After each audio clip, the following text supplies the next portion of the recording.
Hey everybody, I decided that I would join the bandwagon and hop on this question, what is your favorite book? And I've read a lot of books in my day and I've gotten a lot of pleasure from that. But a couple of books came to mind that I will highlight in this video. And it's kind of hard to pinpoint a single book, that to call it my favorite when I've read many books, but these two books they stuck out of my mind for the simple reason that they were such a pleasure to read. I mean, they were easy to read. Let me just show them to you. The first one, I read this one many years ago. In fact, I've read it several times since. It's called Sex in History by Rhea Tannehill. I have highlighted this book before in another video that I did. But I would tell you that if you can find this book, I don't even think it's in print, but you might be able to find it through Amazon.com and some other bookseller.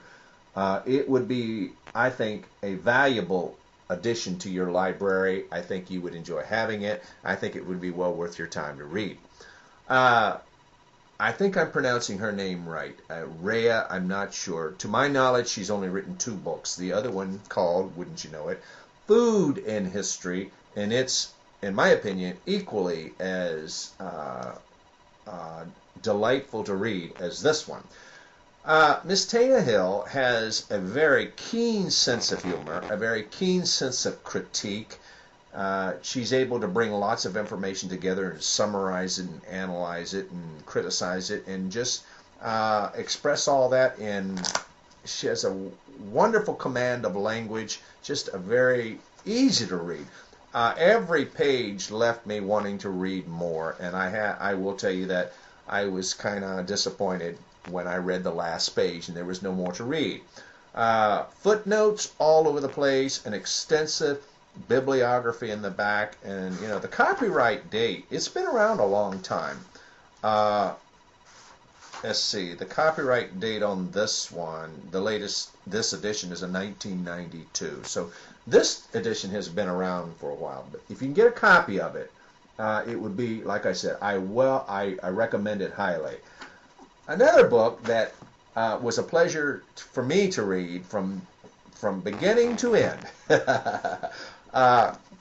Julia Child's Kitchen. Yes. If you were like me and you paid attention to Julia Child, she was the cooking guru for so many decades, and her cooking show was the one that sort of set the standard. It launched all of the other cooking shows. And I don't know of a professional chef anywhere that doesn't know who she is, who she was, and who don't admire her at least a little bit. But this book, it's not a cookbook so much, although there are recipes in it. And yes, there are plenty of illustrations about techniques and stuff. It reads like a narrative. You can almost hear Julia Child talking when you read this book. And of course, cooking has always been something I've enjoyed doing, and I've enjoyed doing it the Julia Child's way, which in this book she very clearly says, it's learning how to take what you have and doing something with it, And it was from her that I borrowed the expression that eating is recreation, cooking is recreation. And by the way, if you didn't know, her kitchen was taken apart and reassembled in the Smithsonian Institute. She is an American icon, but this is one book I think you would enjoy reading if you haven't. I know that I did.